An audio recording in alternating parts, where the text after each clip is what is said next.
CRPF, CISF, RAF ఇలా 28 సంవత్సరాలు దేశాన్ని సేవ చేసిన తర్వాత వాలంటీర్ రిటైర్మెంట్ తీసుకొని చాలా మందికి ఇన్స్పైర్గా నిల్చున్నారు ప్రేమారెడ్డి గారు. మీ జర్నీలో ఎన్ని హర్డల్స్ వచ్చాయి? సింధూర్ అది చూశారు మీరు, చూసి అంత ఆశ్చర్యపోయారు. అది మేము ఇప్పుడే కాదు, మేము 40 years బ్యాక్ చూసిన వాళ్ళం అనమాట. జెన్జీ పిల్లలు డిసిప్లిన్కి చాలా దూరంగా ఉంటారు.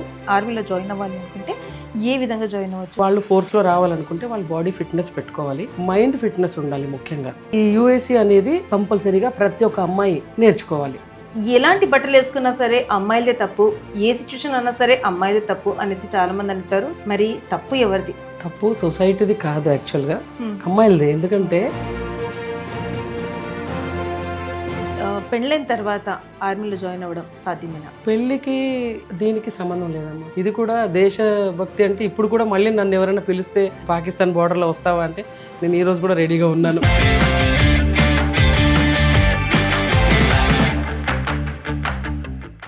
హాయ్, హలో, నమస్తే, welcome to Manasi legal guide.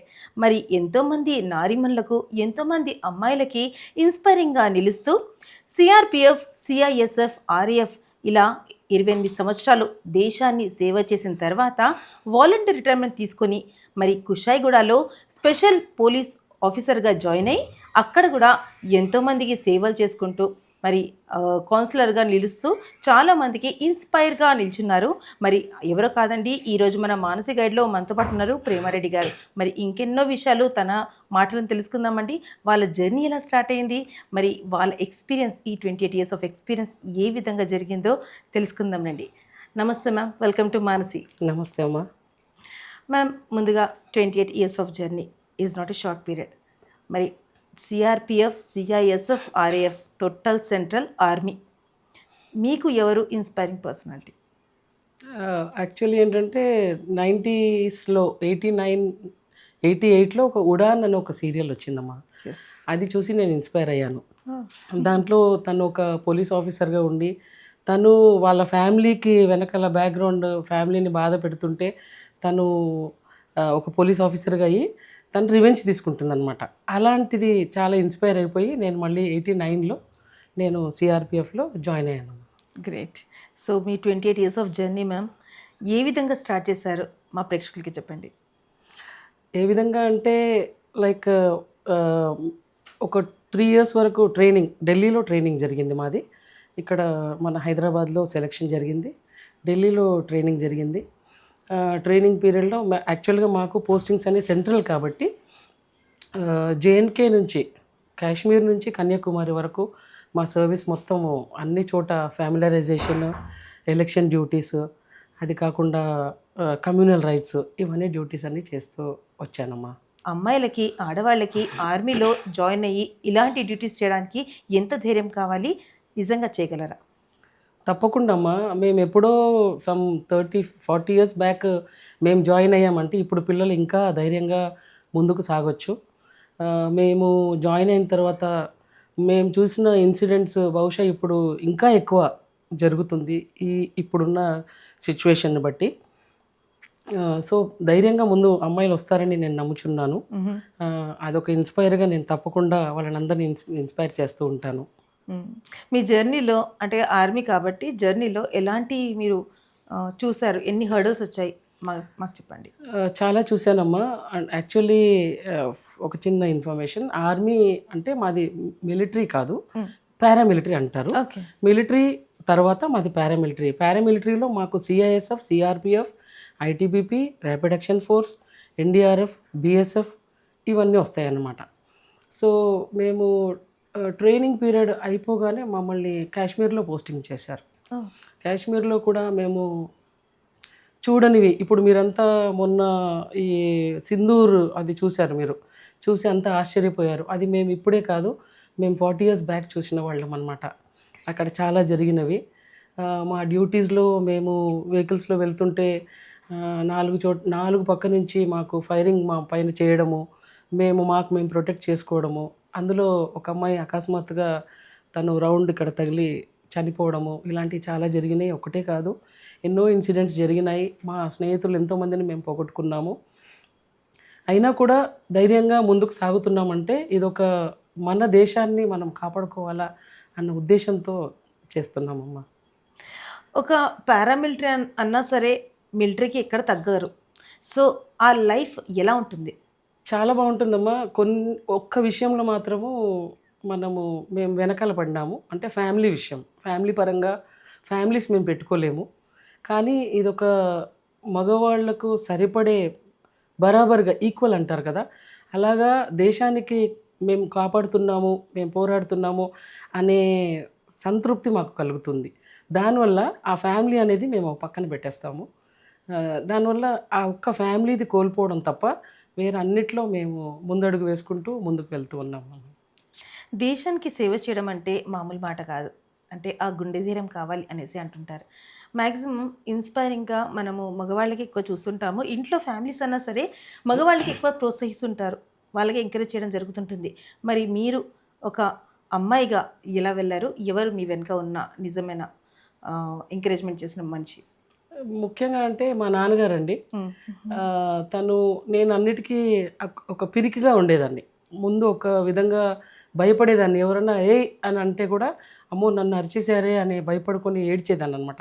నేను ఇంటర్మీడియట్లో ఉన్నప్పుడు మా నాన్నగారు ఎప్పుడు అనేవాళ్ళు, తను ధైర్యంగా ఉండాలంటే ఏం చేయాలి. తను మాట్లాడుతుంటే నాకు ఒక ఇన్స్పైర్ అయ్యేది. అంటే I have to do something else అని. అప్పుడు ఇప్పుడులాగా ఆ ముందు అలాంటి ఛాన్సెస్ లేవు. ఒకటి ఏంటంటే ఉద్యోగ వార్తలు అనేది ఎవ్రీ థర్స్డే వచ్చేదన్నమాట. 7-7:30కి ఆ టైంలో కూర్చొని మా నాన్నగారికి మంచి పేరు సంపాదించాలి. తను ఆర్మీ అనమాట. సో ఆ ధైర్యము, మా పెద్దన్నయ్య గారు ఆర్మీ, మా చిన్నన్నయ్య సిఆర్పిఎఫ్, మావారు సిఆర్పిఎఫ్, ఇలా అందరూ ఫోర్స్లో ఉండేసరికి నాకు ఒకలాంటి ధైర్యం వచ్చేది.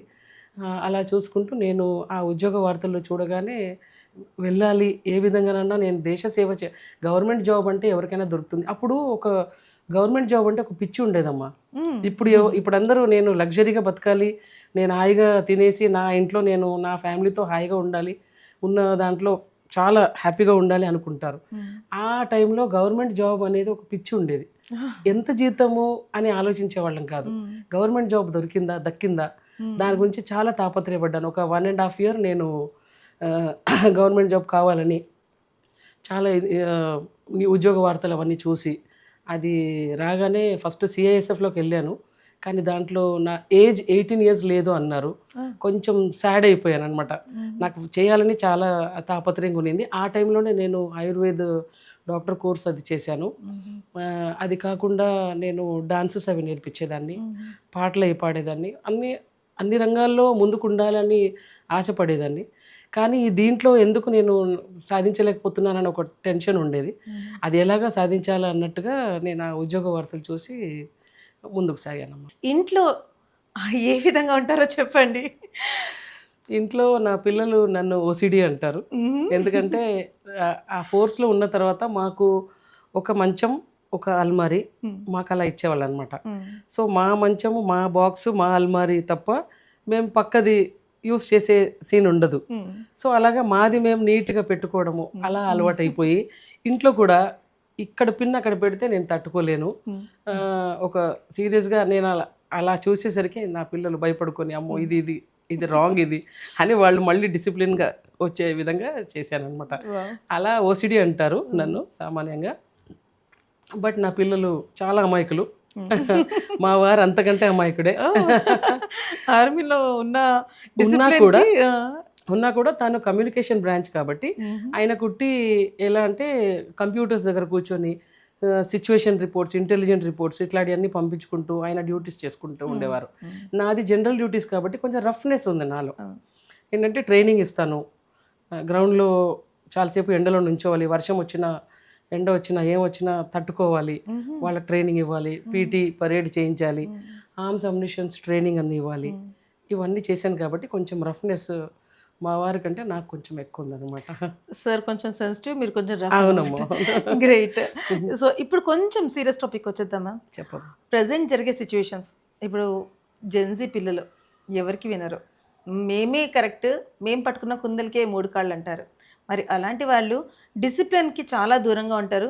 వాళ్ళకి అసలు ఆ డిసిప్లిన్ అనేది వాళ్ళ డిక్షనరీలోనే ఉండదు. మరి అలాంటి పిల్లలకి వాళ్ళ జాగ్రత్తలు ఏ విధంగా తీసుకోవాలి? ఎవరైనా సరే ఆర్మీలో జాయిన్ అవ్వాలి అనుకుంటే ఏ విధంగా జాయిన్ అవ్వచ్చో చెప్పండి.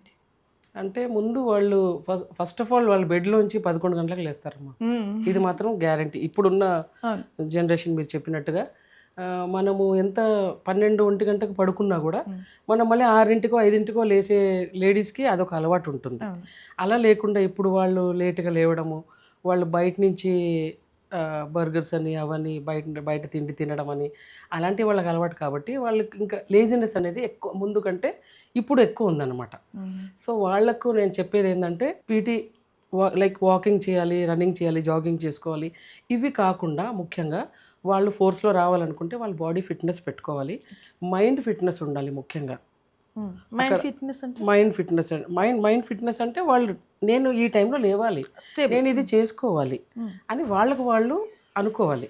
వాళ్ళు కోరుకోరు నేను ఎలాగో లైఫ్ బతుకుతున్నాను కాబట్టి 40 సంవత్సరాలు నాకు చాలు, 50 సంవత్సరాలు నాకు చాలు, ఉన్న దాంట్లో నేను లగ్జరీగా బతుకుతాను అనుకుంటారు తప్ప మన దేశం గురించి పోరాడదామా, మన ఫ్యామిలీ గురించి పోరాడదామా, మన స్వయంగా మన సొంతం నాకేమైనా జరిగితే నేను ఎలా కాపాడుకోవాలి అనే ధైర్యం కూడా వాళ్ళకి రావాలని నేను మాత్రం ఈ విషయం చెప్పాలనుకుంటున్నాను.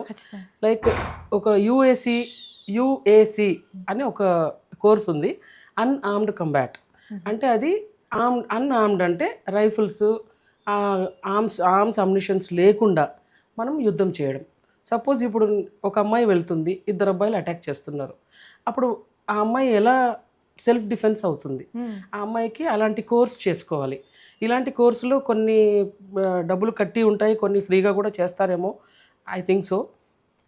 కానీ ఈ యుఎస్సి అనేది నా ఉద్దేశం ప్రకారంగా కంపల్సరీగా ప్రతి ఒక్క అమ్మాయి నేర్చుకోవాలి. అన్ఆర్మ్డ్ కంబాట్ అని కరాటే లాంటిది.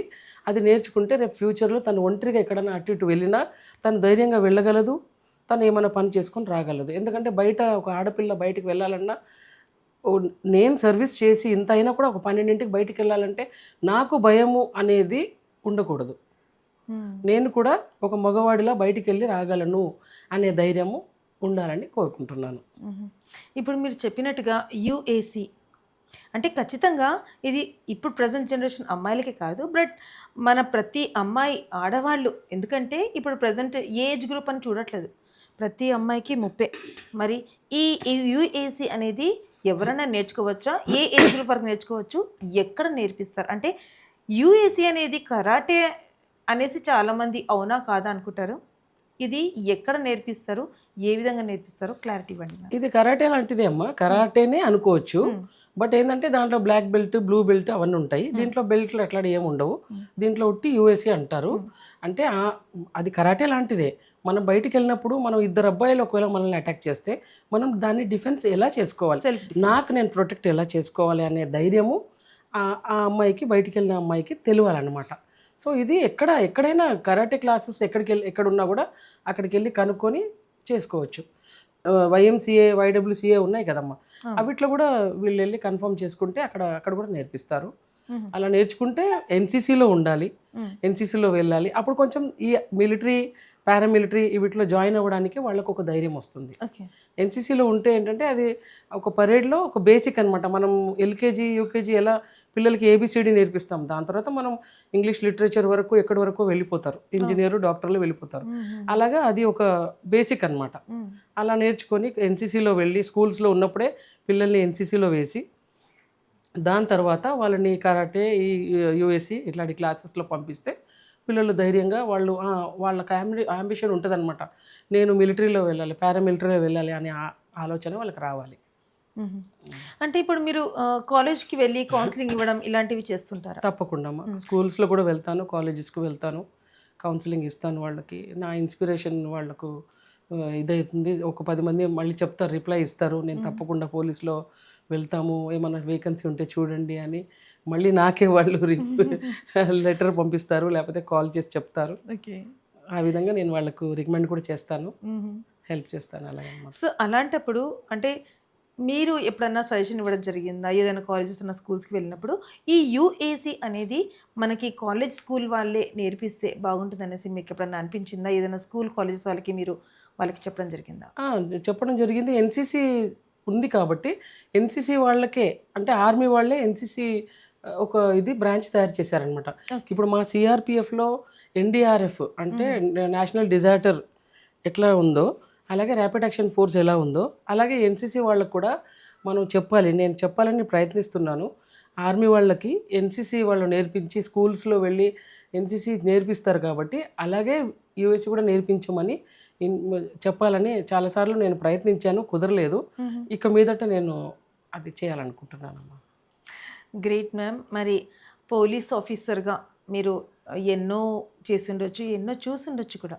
మరి అలాంటి దానిలో మీకు బెస్ట్గా అనిపించింది, అబ్బా వరస్ట్గా అనిపించింది 2 సిచ్యువేషన్స్ మాకు చెప్పండి. నాకు ఎప్పుడు బెస్ట్గానే అనిపించిందమ్మా, వర్స్ట్గా ఏం అనిపించలేదు. బెస్ట్గా అనిపించడం ఏంటంటే ప్రతి ఒక్కరూ మమ్మల్ని చూసి ఇన్స్పైర్ అవ్వడము, అప్పుడు ఆమె పోలీస్ ఆఫీసర్ అని మా ఎదురుగానే, మా వెనకాల కూడా కాదు, మా ఎదురుగా చెప్పి మేడం మీలాగా అవ్వాలంటే మేము ఏం చేయాలి అని ఒక 10 మంది ఉంటే 9 మంది మాకు ఇన్స్పైర్ అవుతారు. ఒక వర్స్ట్ది ఏంటంటే కొత్తగా మేము ఎన్లిస్ట్మెంట్ అయిన తర్వాత, భర్తీ అయిన తర్వాత ర్యాపిడ్ యాక్షన్ ఫోర్స్లోకి వచ్చే ముందు సిఆర్పిఎఫ్లో ఉన్నప్పుడు మేము ఎలక్షన్ డ్యూటీస్, ఈ ఫ్యామిలరైజేషన్ ఇలాంటి డ్యూటీస్లో వెళ్ళేటప్పుడు మాకు చాలా వాష్రూమ్స్కి వెళ్ళడానికి కష్టమయ్యేది. ఒక బీయింగ్ ఎ లేడీ మనము ఎలక్షన్ డ్యూటీస్ కానీ ఈ ప్రొసెషన్ ఉంటుంది, ఎదురుగా వచ్చి అమారే మాంగి పూరికరు వాళ్ళు గోలు చేస్తూ ఉంటారు, అన్ని రాళ్ళు రప్పలు పట్టుకొని చేతిలో వాళ్ళు కూర్చొని ఉంటారు. ఆ టైంలో మాకు ఇంతమందిలో లేడీస్ అంటే కొంచెము లేడీస్ ప్రాబ్లం ఉంటుంది. అది కాకుండా వాష్రూమ్ వెళ్ళాలంటే మాకు అప్పుడు ఎలాంటి ఫెసిలిటీ లేదు. మేము అలాగే వెళ్ళకుండా చాలామంది హెల్త్ స్పాయిల్ చేసుకున్నారు.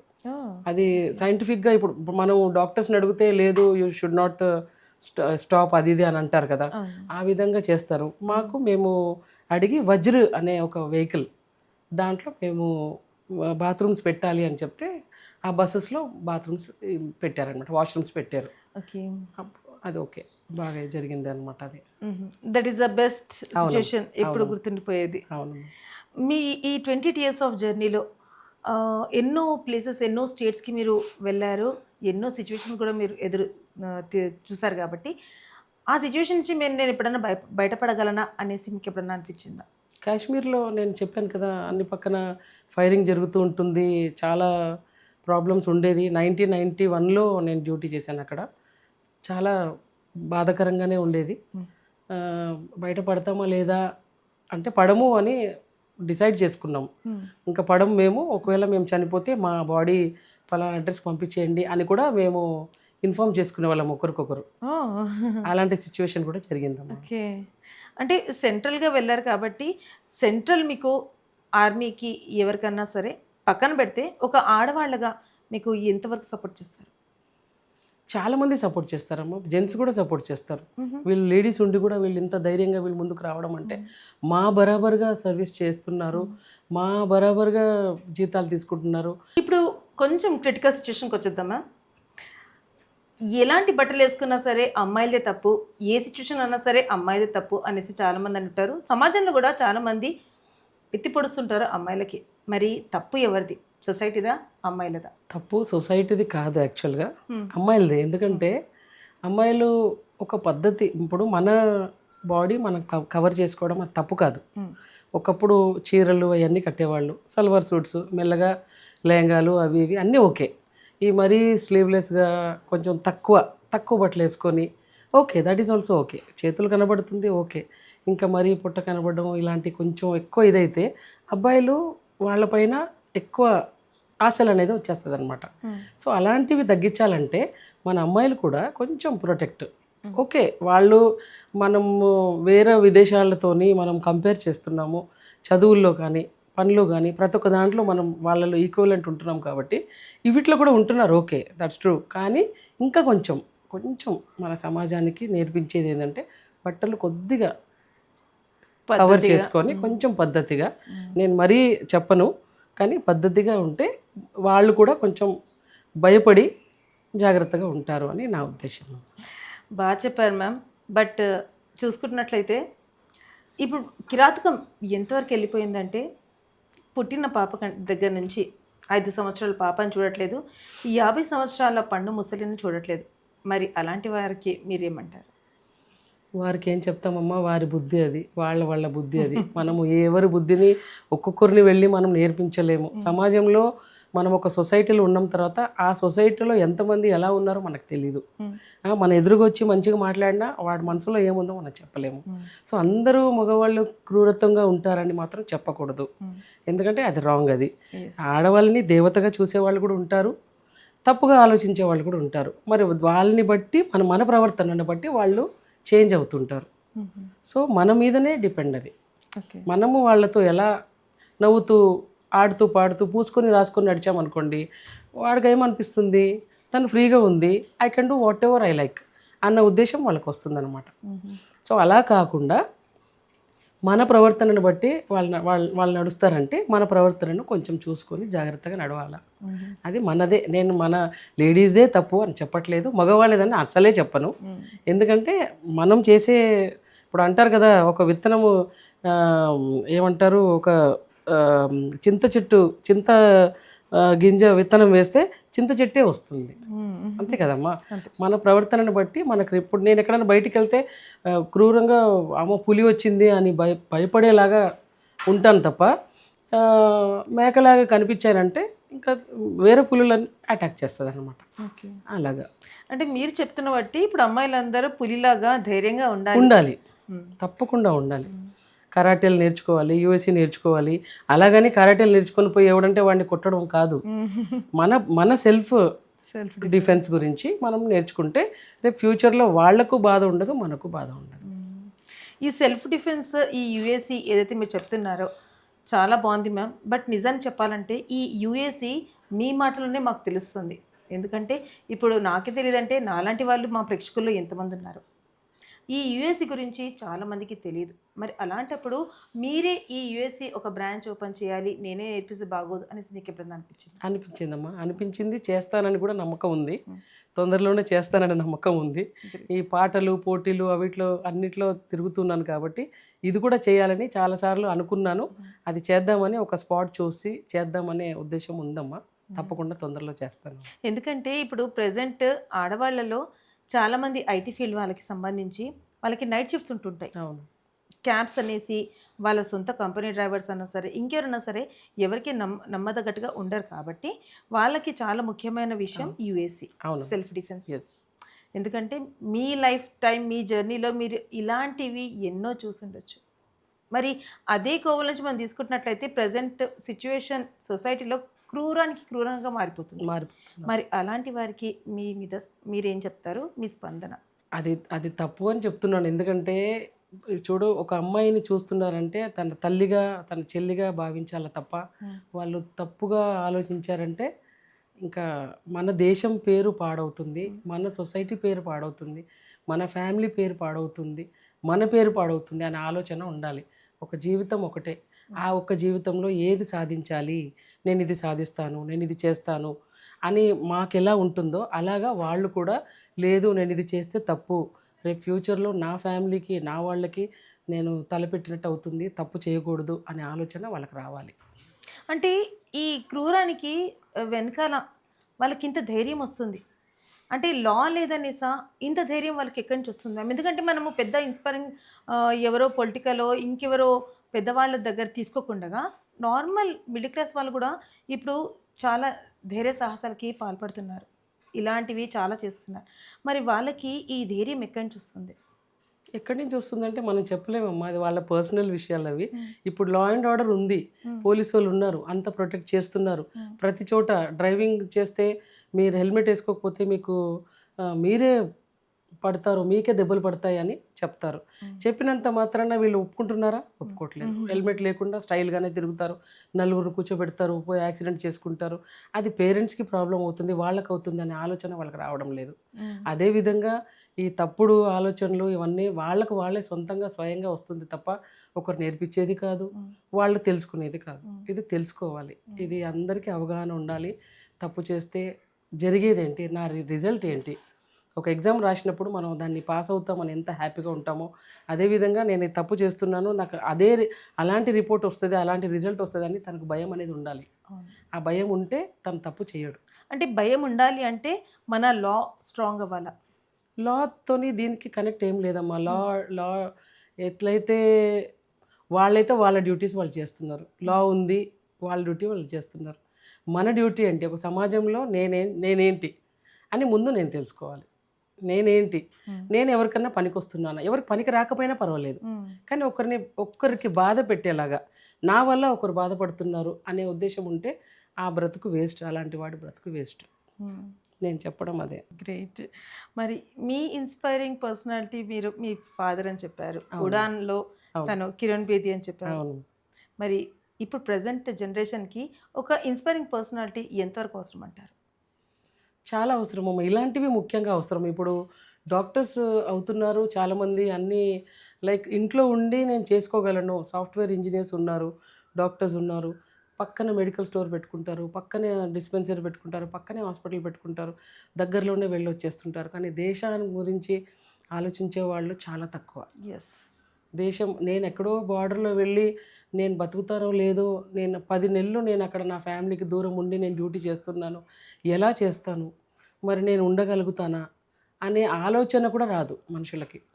అలాంటిది మేము అంత దూరం ఉండి చేసి వచ్చామంటే, అలాంటి సర్వీస్ చేస్తే అసలు దానంత ప్రౌడ్నెస్ ఏమి ఉండదమ్మా. మీకు ఎప్పుడన్నా అనిపించిందా నేను ఇంకా సర్వీస్లో ఉంటే బాగుండు? ప్రతిరోజు అనిపిస్తుంది. ఎందుకంటే ఆ సర్వీస్లో ఉన్న కిక్కే వేరు, దాంట్లో ఉన్న కిక్కే వేరు అనమాట. దీంట్లో ఇంకా ఇక్కడ రావడం అంటే ఇది సెల్ఫ్, ఇది ఉట్టి నా గురించి నేనేదో సంతోషంగా పాటలు పాడుకుంటున్నానా ఆడుకుంటున్నానా, ఇది నా గురించి జరుగుతుంది. అది దేశం గురించి కదా, ఆ కిక్ వేరు ఉంటుందమ్మా. అంటే ఇప్పుడు కూడా మీరు మిస్ అవుతున్నారు? చాలా చాలా మిస్ అవుతున్నాను. సో ఇప్పుడు ప్రజెంట్ జనరేషన్ అమ్మాయిలకన్నా సరే ఇంకెవరన్నా సరే ఒకవేళ ఆర్మీలో వెళ్ళాలి అనేసి చాలామందికి ఆశ ఉంటుంది. బట్ ఎక్కడో ఒక దెబ్బ వల్ల, లేకపోతే ఎవరో ఎంకరేజ్మెంట్ వల్ల, ఎవరు చేయకుండా డిస్కరేజ్ చేస్తూ నువ్వు అమ్మాయివి ఎందుకు వెళ్తున్నావు, అసలు నీకు సెట్ కాదు అని చెప్పే వాళ్ళే చాలామంది ఉంటారు. అవును. సో అలాంటి వాళ్ళకి మీరు ఏ విధంగా ఇన్స్పైర్ చేస్తారు, వాళ్ళకి ఏం మీరు సజెస్ట్ చేస్తారు? అలా చాలామంది వచ్చారమ్మా నా దగ్గరికి. మా ఇంట్లో పేరెంట్స్ వద్దంటున్నారు, నాకు వెళ్ళాలని ఉంది అంటే వాళ్ళ పేరెంట్స్కి నచ్చజెప్పి పంపించిన దాన్ని నేను. చాలామందిని ఫోర్స్లో సిఐఎస్ఎఫ్, సిఆర్పిఎఫ్ ప్రతి ఒక్క దాంట్లో భర్తీ చేయించింది దాన్ని. రికమెండ్ చేసి వాళ్ళతో మాట్లాడి, తను స్పోర్ట్స్కి వెళ్ళు, నువ్వు గేమ్కి వెళ్ళు, నువ్వు ఎక్సర్సైజ్ చేసుకో, నువ్వు వెయిట్ ఎక్కువ ఉన్నావు, ఈ టైంలో నీకు వెయిట్ మంచిది కాదు అని అలా చాలామందిని ఇన్స్పైర్ చేసి వాళ్ళని మళ్ళీ రికమెండ్ చేసి నేను జాయిన్ కూడా చేయించాను. సో ఆ లైఫ్ అనేది చాలా డిఫరెంట్ అనేసి అంటున్నారు. మ్యామ్, మీరు మా మానసి ప్రేక్షకులకి ఎంతమంది మానసి అమ్మాయిలు ఆడవాళ్ళు చూస్తున్నారో వాళ్ళకి, ప్రజెంట్ జనరేషన్ అమ్మాయిలకి ఏం సజెస్ట్ చేయాలనుకుంటున్నారు? ఈ యూఎస్సి గురించి కూడా ఒక 4 మంచి మాటలు మా ప్రేక్షకులకి చెప్పండి. మీరందరికీ నా ఫోన్ నెంబర్ ఇస్తాను, కాంటాక్ట్ నెంబర్ ఇస్తాను, ఇంటి అడ్రస్ ఇస్తాను. ఎవరికి ఏం కావాలన్నా నాకు కాల్ చేసి నన్ను కనుక్కుంటే నేను మీకు సజెస్ట్ చేస్తాను, ఇలా చేస్తే బాగుంటుంది మీ లైఫ్లో. మీకు మీ హైట్ పర్సనాలిటీని తగ్గట్టు, ఎందుకంటే చిన్న హైట్ ఉంటే ఫోర్స్లో తీసుకోరు, వాళ్ళకు 5'6", 5'5" నుంచి అబవ్ ఉండాలి. సో అలా ఉంటే తప్పకుండా మీరు నా దగ్గరకు వస్తే నేను సజెస్ట్ చేస్తాను, నేను హెల్ప్ కూడా చేస్తాను, మిమ్మల్ని సర్వీస్లో జాయిన్ అయ్యేలాగా నేను చేస్తాను. మీకు ఎలా అప్లికేషన్స్ ఎలా సబ్మిట్ చేయాలి, ఎలా ఫార్వర్డ్ చేయాలి రికమెండ్ చేస్తాను, ప్రతి ఒక్కటి హెల్ప్ చేస్తాను. అది కాకుండా మీరు ఎన్సీసీలో, ముఖ్యంగా లేడీస్ అంటే ఎన్సీసీలో అమ్మాయిలు 18 సంవత్సరాలు వస్తుందంటే 15 నుంచి స్టార్ట్ చేయండి. మొన్న క్రికెట్లో ఒక 15 ఇయర్స్ అబ్బాయి ఎంత రికార్డ్ చేశాడు. అలాగా మీరు ఏజ్ పక్కన పెట్టండి, 14-15 ఇయర్స్ మీరు వచ్చారంటే మీరు కంపల్సరీగా మీరు ఎన్సీసీలో జాయిన్ అవ్వండి. స్కూల్ ఉండని, కాలేజ్ ఉండని, ఎన్సీసీలో జాయిన్ అవ్వండి, కరాటే నేర్చుకోండి. మీరు ఏది రాదు, ఇప్పుడు నాకు ముగ్గు రాదు అని నన్ను ఎవరు చెప్పలేరు. ముగ్గులో నెంబర్ 1 ఫస్ట్ వస్తాను నేను. ఏదైనా డిబేట్స్ వెళ్ళాలంటే ఫస్ట్ వస్తాను. అలాగా ఆ ధైర్యం అనేది పెట్టుకోవాలి ముఖ్యంగా లేడీస్కి. మీరు ఏదైనా ఇది చేయగలను, నేను చెయ్యను అని అనుకుంటే తప్పకుండా చెయ్యరు. బెడ్లో నుంచి నేను ఇంకా 10 నిమిషాల తర్వాత లేస్తాను అని అనుకుంటే ఆ 10 నిమిషాలు అలాగే పోతుంది. అదే లేదు నేను లేస్తాను, నేను నా పని చేసుకుంటాను అని అనుకుంటే అని టక్కుమని మీరు లేసేస్తారు. సో మన మైండ్, మన బ్రెయిన్లోనే ఉండే పనులు మీరు ఫార్వర్డ్ చేసుకొని మీరు అదే పనులు చేసుకుంటూ ఉండండి. మీరు ధైర్యంగా ఉండండి. అండ్ ఇవన్నీ కోర్సెస్ అంటే ఇదేం పెద్ద కష్టం కాదు. మీరు స్కూల్స్లో వెళ్తుంటే మీరు ఎన్సీసీ దీంట్లో జాయిన్ అయ్యి కరాటే ఇవన్నీ చేసుకుంటూ మీరు ముందుకెళ్తే కంపల్సరీగా మీరు మాలాగా ఒక దేశ సేవకి చేసేలాగా, మిలిటరీలో కానీ మిలిటరీలో సామాన్యంగా ఓన్లీ డాక్టర్స్ ఉన్నారు, ఐపీఎస్ ఉన్నారు. మిగిలిన చిన్న ర్యాంక్స్కి వాళ్ళకి లేదనమాట. So paramilitary like CRPF, CISF, ITBP, BSF, RF ఇలాంటివన్నీ చిన్న ర్యాంక్ నుండి లైక్ వాటర్ క్యారియర్ నుండి, కుక్ దగ్గర నుండి, హెయిర్ డ్రెస్సర్ దగ్గర నుంచి కానిస్టేబుల్ ప్లస్ అదర్ ర్యాంక్స్, పెద్ద ర్యాంక్ వరకు అన్ని ర్యాంక్స్ ఉంటాయి. కాబట్టి తప్పనిసరిగా మీరు అన్ని దాంట్లో వెళ్ళాలనుకుంటే మీరు నా సపోర్ట్, నేను ఎప్పటికీ మీ వెంట ఉంటాను, మీకు సపోర్ట్ చేస్తూ ఉంటాను. గ్రేట్. సో చూసారు కదండి, ఆడవాళ్ళు అనుకుంటే ఏదన్నా సాధ్యమే. వంటగది నుంచి మనము దేశసేవ వరకు ఎక్కడ చూసినా ఆడవాళ్ళే ఉన్నారు అనడానికి నిలవెత్తు సాక్ష్యం ప్రేమారెడ్డి గారు. మరి దేశసేవ 28 సంవత్సరాలు చేసిన తర్వాత స్పెషల్ పోలీస్లో జాయిన్ అయ్యి తన డిసిప్లిన్కి తగ్గట్టుగా లేదు అనేసి పక్కకు వచ్చేసాను అనేసి అంటున్నారు. బట్ ఇప్పుడు ప్రజెంట్ మాత్రం తన జీవితాన్ని చక్కగా ఒక టీచర్గా ట్యూషన్స్ చెప్తూ, ఒక సింగర్గా, ఒక డాన్సర్గా, అదేవిధంగా ఒక కౌన్సిలర్గా కూడా తన జీవితాన్ని కొనసాగిస్తున్నారు. ఈ ఇన్స్పైరింగ్ పర్సనాలిటీకి మీరందరూ ఇన్స్పైర్ చేస్తూ మీ లైఫ్స్ కూడా ఇలా సూపర్గా మార్చుకుంటారని కోరుకుంటూ మానసి లీగల్ గైడ్లో ఇంతే అండి. మరో మానసిలో మళ్ళీ కలుద్దాం. అంతవరకు సెలవు. నమస్తే.